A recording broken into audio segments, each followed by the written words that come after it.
Next, we will have to come up and support why Black community control of the police is Lawrence Hamm, who is the chairman of the People's Organization for Progress. He's a civil rights activist, humanitarian, and lecturer. He's also been a relentless advocate for African American people and the cause of human rights for more than 30 years. Let's welcome and appreciate Lawrence Hamm.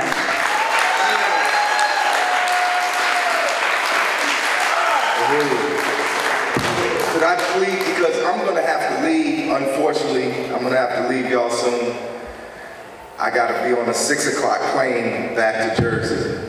But I would like to beg the indulgence of the conference organizers if I could yield a few minutes of my time to the mother and father of a victim of police brutality. Brother Chairman, if I could yield a few minutes of my time to Sister Nadita Kamal and Brother Muhammad Kamal, the parents of Abdul Kamal, who was killed by Irvington police. Would y'all welcome them, please? I'm gonna yield some of my time. Come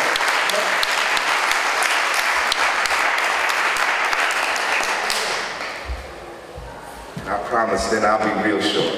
It's not perfect. It is not going to be short. That's another one. Where? It's all right. Go ahead. I'm good. I can get loud. Hi, my name is Nadita Mateen Kamal, and this is my husband, Muhammad. And our story is one that you have heard all too often. My stepson was murdered by 3 Irvington police in New Jersey on November the 11th, 2013. And we resided here in St. Louis. So all of these beautiful faces that are behind me, we understood and knew those parents and those families' pain. Mrs. Myers, I live around the corner from where your son was murdered. And like I said, it happens everywhere. In every city, in every state, we are being killed with no forethought, with no repercussions, and no accountability. We should not have to wait until another parent is burying her child. You shouldn't wait that long. Don't wait until you get that phone call, that text message, for you to go and look at that chalk line that used to be your son and your daughter. Because we didn't do that. So I'm telling you, if you do nothing more, get involved. If you sit back, lay down, do nothing, then you are just as guilty as the person who pulled the trigger. If you don't tell your story,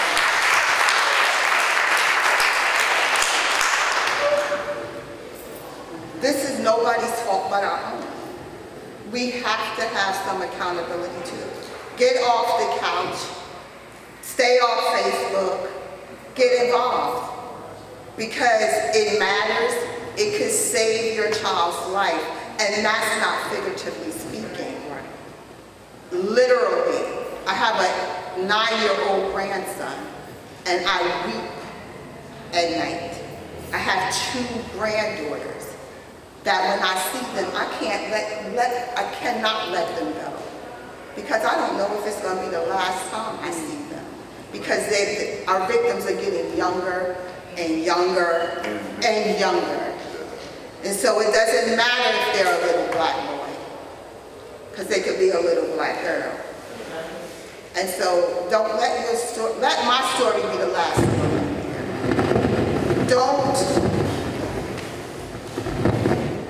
Don't let this continue before you get involved. And like I said, my husband and I I remember the first story that I ever heard about police brutality.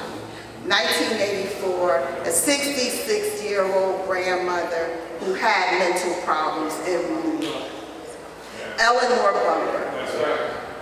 Now you mean to tell me that a police officer cannot disarm a 66-year-old woman wielding a knife who had mental issues? And I thought, damn, that could have been my grandmother. And if I would have knew then what I know now, I would have took to the streets and probably never left.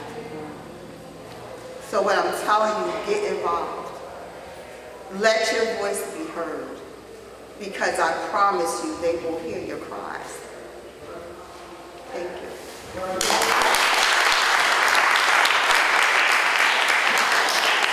My approach, being a father, is a little different, and I hope this is live stream. So all those parents that get their sons get shot and killed, stop getting on TV telling these people this shit is all right. Yeah. Stop saying.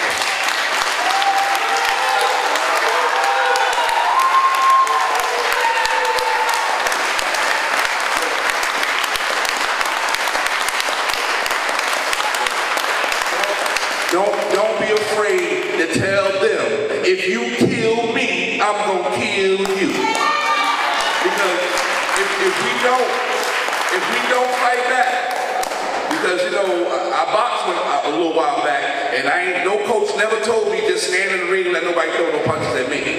You're not gonna win no fight that way. But the other thing is, like my wife said, get off Facebook, but somebody make a black book. Get on that. Stay out of Walmart. Stay away from Walmart. Do not buy their stuff, okay? Stay out of their stores. Give a brother a chance to come up with a business. Support, look, somebody go make a garden and grow some vegetables. Stop buying Snoop's shit, okay? And I guarantee you, they will feel this. Now this is what they worship. They worship the almighty dollar. And that's what this is all about. The mass incarceration, the murder and rape of our children. They raping our children too. Don't think they're not. Our daughters out there thinking that this is all right. They'll parade up and down the street because this is what they've been seeing on TV. This is all attention. This is all to degrade the greatest people on this earth. They are so jealous of who we really are. They are trying to make us look like something else. And let the truth be told. I'm telling you, when you leave here, we hurt. Because we used to go in these stores and stuff. My wife won't go into Walmart. We don't purchase nothing from them. I want them to know I'm not buying nothing from you. I don't want to pay. Look, I'm going to put on my business, I'm going to put solar energy on it next year because I'm not getting Aaron no money. I'm not getting Creed no money. I'm not getting them nothing. Okay? Because these are the people behind killing your sons and daughters.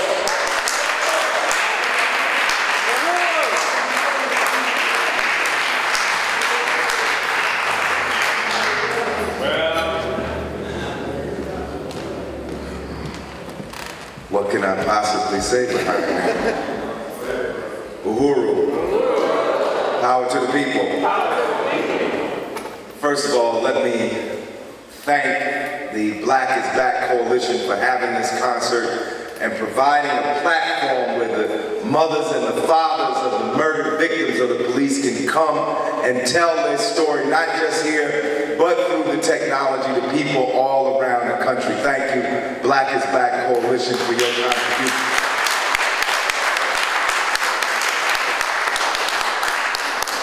And I want to thank my brother, who I love so much.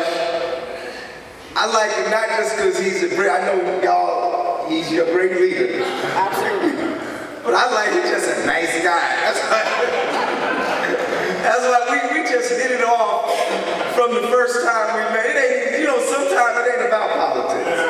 Sometimes it's about a spirit that you feel about somebody, I mean, you can be a lot of great leaders, but if they ain't got that vibe in there, what does it mean? And I feel such a sense of kinship with Brother Mobilization, who I feel is one of the best grassroots leaders we have in this country today and around the world. Thank you, Brother Mobilization.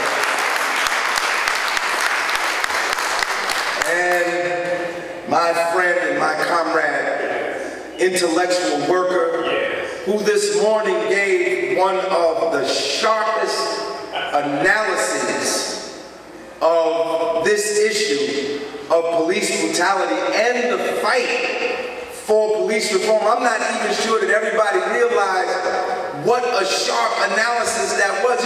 You can hardly anywhere find an analysis like the one Glenn Ford gave us this morning. And I hope that it was recorded, and I hope that you'll reproduce it and distribute it to people all around the country. And I have asked Glenn to come as soon as he can and make that presentation to the People's Organization for Progress. But the main reason I flew almost 1,500 miles to be with you just for a day was because I wanted to come and personally thank, from the bottom of my heart, the people of Ferguson and St. Louis County for standing up to oppression, for making the name of Michael Brown an international name, for giving all of us across this country something to fight for. I don't know if the people here really understand what kind of impact you had when you stood up. You made black folk all over this country stand up and say enough is enough. We're not taking this anymore.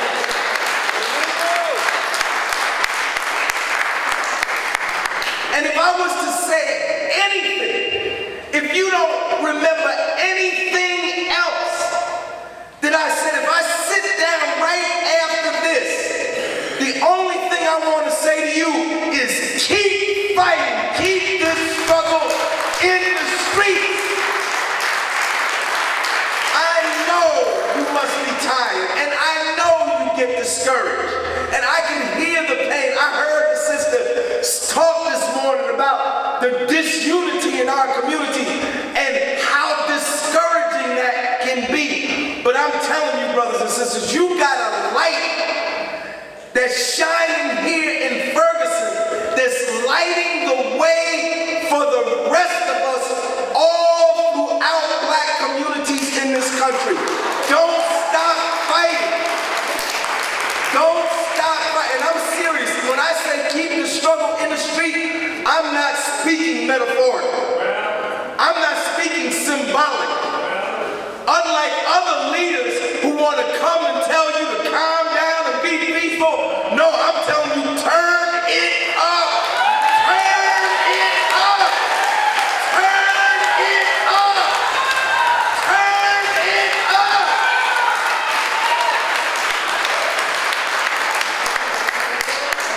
I know you get tired. There's no army that can stay in a constant state of mobilization. Every army at a given point has to rest, has to replenish itself before it can get back on the battlefield. But I need you to come together. I need you to bring, who am I to tell you what to do? You know what to do already. WAPO knows what to do.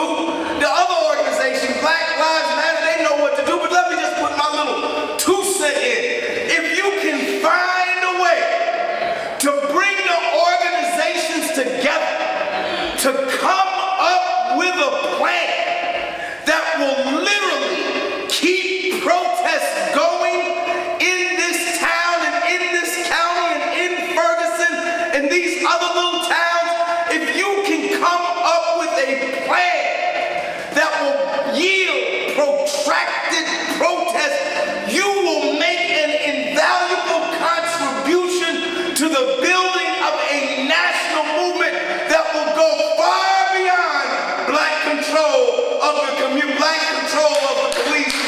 our community. Find a way. Sister Anita told me today that protests are continuing. But I remember Montgomery. How many of y'all remember Montgomery? The Montgomery bus boycott. Our people, a brother in here talked earlier today about the power of boycott. Our people boycotted the Montgomery bus company after Rosa Parks was arrested. That boycott wasn't a day, it wasn't a week, it wasn't a month, it was 381 days. 60,000 black people in Montgomery refused to ride buses. Not only did they refuse to ride the buses, many of them walked to work. Many of them formed their own independent system of transportation to get people to work. But it was the longest and most powerful boycott in the history of the United States. Imagine if we could just get all the organizations together and all the churches together and all the unions together and whatever other people's organization we have together, say, look, we all don't have to be out there every day, but you take this day and you take that day and you take the next day, and I'm telling you, you could come up with 300 groups that could go for 381 days right here in St. Louis County against police brutality. Brothers and sisters, we need that. We need that. Because I'm telling you, we need research, we need analysis, we need speeches, we need conferences, we need petitions, we need television shows, but more than all of that, what do we need? We need people to fight back. That's what we need people to do, to fight back. Fight back. People talk about the 60s, they talk about, it was so terrible during the 60s. The 60s was the best decade of the 20th century. The 60s were the best decade of the 20th century. All these Negroes walking around here today that want black people to just calm down. Y'all calm down, calm down. Them Negroes wouldn't have their jobs, they wouldn't have went to college, they wouldn't live where they live, they wouldn't have the money they had if it hadn't been for the protests that went on during the 60s. If it hadn't been for the doors that was busted open, that was kicked open by our people. It's so ironic. We fought for black power. Malcolm said we should control the politics, the economics, and the social policy of our community. So we set about doing that. We got black people elected to City Hall, mayor, city council, black police director, black board of education, and we go into these places now, and some of them treat us worse than the white people did.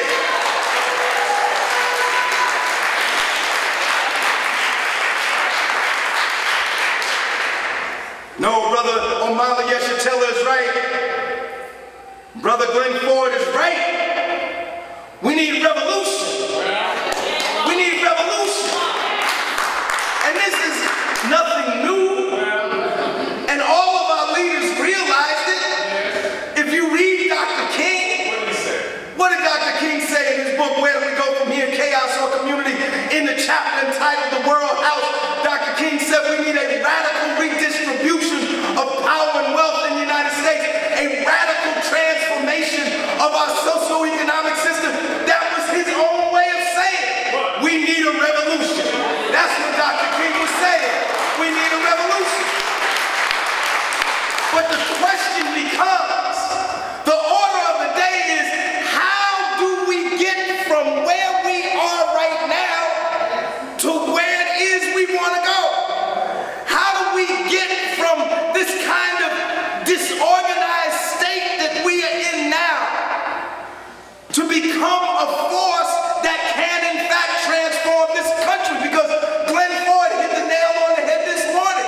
He said the fundamental question is the question of power.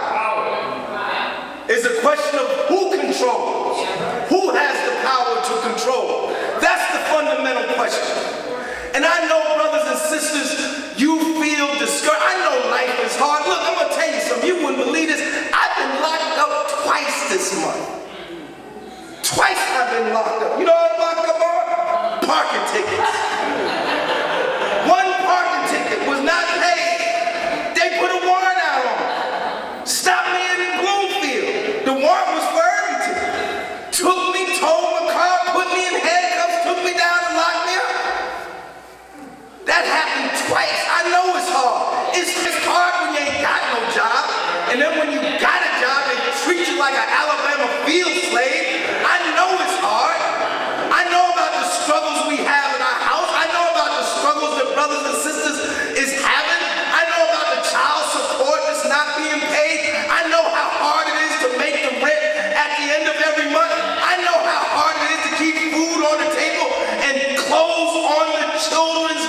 things that's going to solve these problems. I know it's hard. You ain't got to tell me, I know it's hard. But look, if we waited until everybody's situation got right to fight back, we would never fight back. Because none of our situations are going to get right.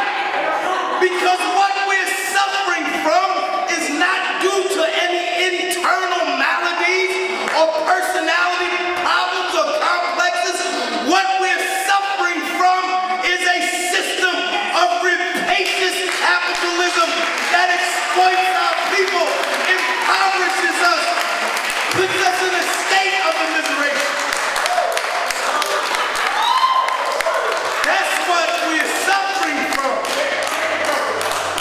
And it ain't gonna be right, not unless you hit the lottery, and it might not be right then. You always gonna have some challenges. The point is that all the people that got these challenges, all the people that don't have a job, and all the people that can't pay their rent, and all the people that are having problems, if all these people would just get together, nothing could stand in our way. Nothing could stand in our way.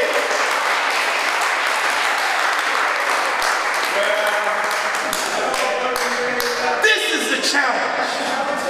This is the challenge. And I'm going to tell you something. You're not going to like this, and Brother Yeshitela might put me out of the party for saying it, but I don't care anymore. I'm 61. I don't care. I've lived by myself somewhere.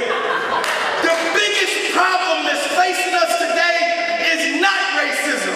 The biggest problem that's facing us today is apathy, is cynicism, is fear, and it's the reluctance to want to fight.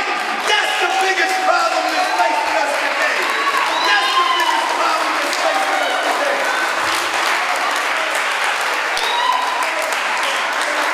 Because you know it and I know it. With the cops shooting us down aside, you and I know that the real struggles we have in our day-to-day lives are with the people that live closest to us. Why you going to that demonstration? Why you wasting your time protesting? Why you still with all that black stuff? Why don't you straighten your hair?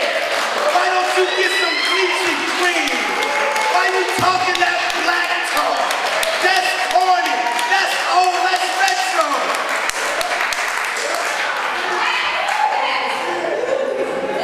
I'm going to tell you, I'm going to burst another bubble.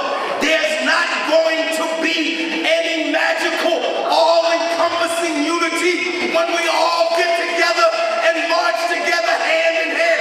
It ain't gonna happen. It ain't never happened. Ain't no revolution ever been made with a majority of the people. It always takes a critical mass of about 10% that want to change. And when we get that 10% together who really want to change, then we'll make some change. I tell you today that those of you who stand up and those of you who fight back, you are right. I don't care how many people, I don't care if your pastor tells you you're wrong, your teacher tells you you're wrong, your husband or your wife tells you you're wrong. If you're fighting for justice for your people, you are right. You are right.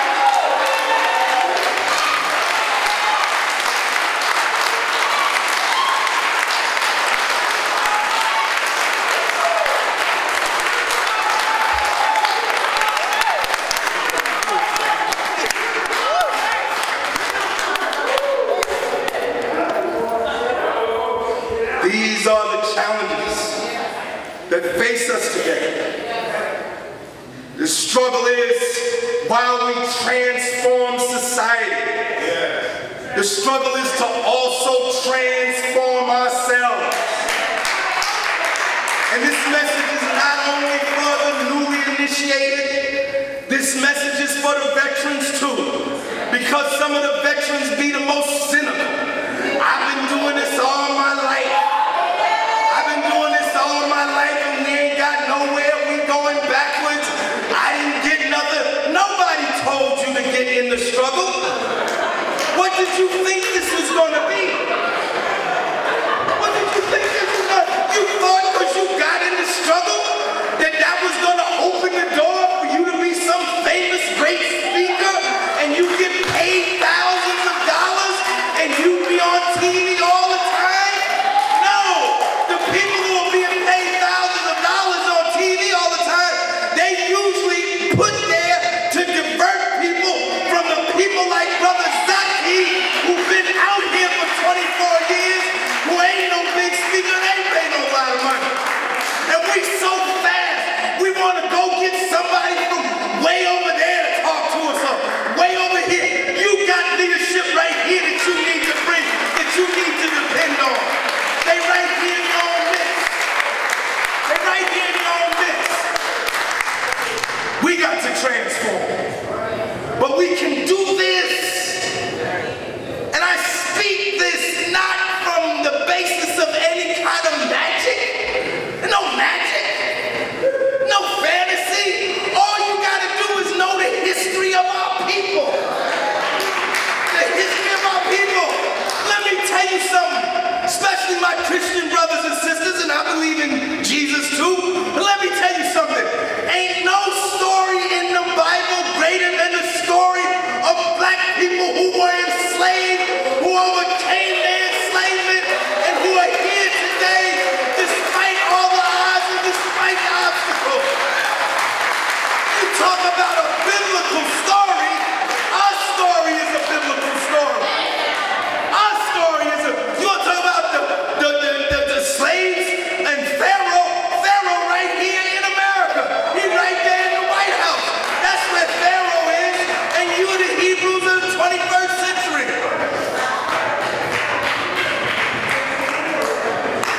We can do this. The people who enslaved us, when they wrote the laws, they said that Africans would be enslaved, and these were their words, in perpetuity. You know what in perpetuity it meant? Forever. Their plan was forever. But they didn't know that we would have deliverers like Nat Turner and Denmark Vesey and Harriet Tubman and Sojourner Truth. They just had that movie Selma. That governor, I'm old enough to remember when that governor got in the door of that university and he said segregation now, segregation forever. They had no intention of Jim Crow ever coming to an end, but we had a Martin Luther King and a Rosa Parks and a Ella Baker and a Fannie Lou Hamer and a Diane Nash and a Medgar Evers who led a groundswell movement that put Jim Crow into the grave.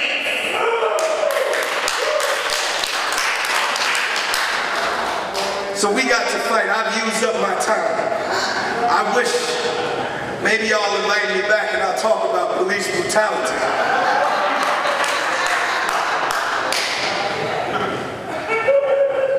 I'm so glad to be here in Missouri, a state when given a chance to be slave or free chose to be slave.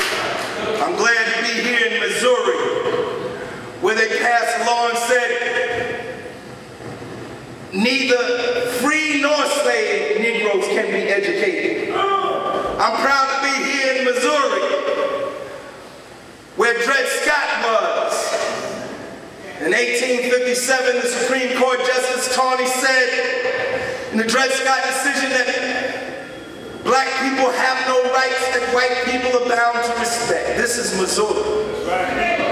But I'm really proud to be here in Missouri where black people stood up against the racist police in the murder of Michael Brown. And y'all got to stand up and not just fight for Michael Brown, fight for all these families. Fight the same way, put the same amount of energy for all these families.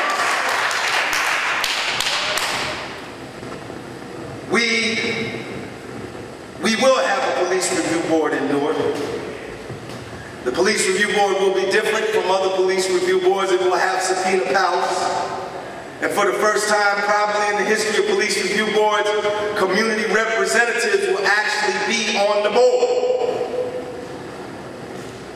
So we're optimistic about the police review board, but we're not dependent on the police review board. You know what the best antidote to police brutality is?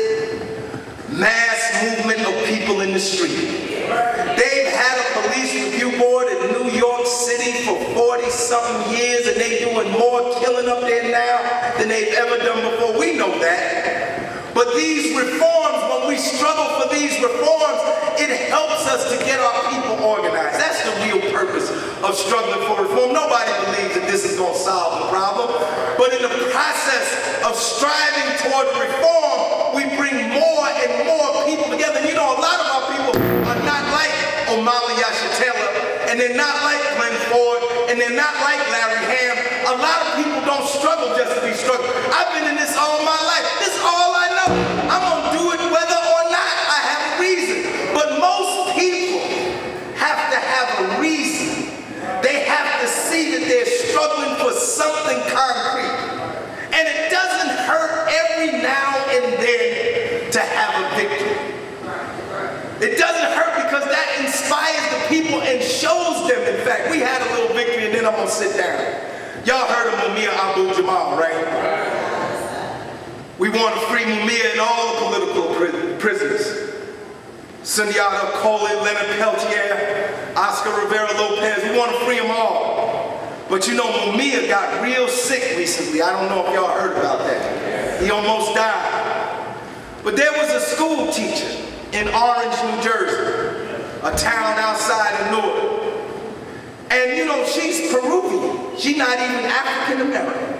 She's Peruvian.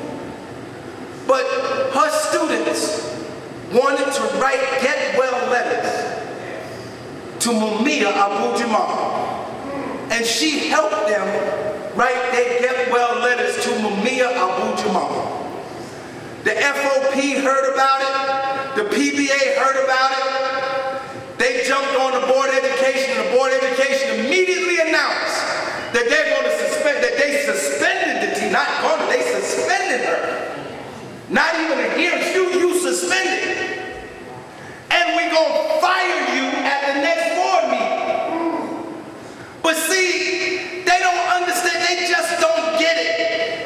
That we all are not handkerchief head Uncle Toms. We all not going to sit by and let y'all do whatever you want to. And she contacted the People's Organization for Progress. And we came to her defense. And we announced her plight. And we took several hundred people to the board meeting on Tuesday, and they did not fire that teacher. They did not fire that teacher. The struggle is not over. We got to come back on the 12th, but the point I'm trying to make is that if we organize and if we mobilize, we can do things. And this is the essence. This is the essence of what I'm talking about. You see, there's like maybe 7,500 people in here. Power is people. That's the essence of power. And your power is based on how many people you can get to do what you think is right. And the task that's before us and the task that's been before us for 40 years has been how do we multiply our numbers so that we can become the force that Glenn was talking about earlier. You got to turn one into two, two into four, four into eight, eight into 10. You got to get people to come out to the demonstration just like you get people to come out to the club. No, don't act like you don't know what I'm talking about. Club be so crowded you can't get in there. I ain't against clubbing. I like to dance. I'm a house head. I love house music. But them same people we get to come out to the party, we got to get them on the picket line challenge that faces us. That's the hard work. And I hope that you will build up this movement in Ferguson, brothers and sisters, because it's a matter of life or death. Power to the people. Thank you very much.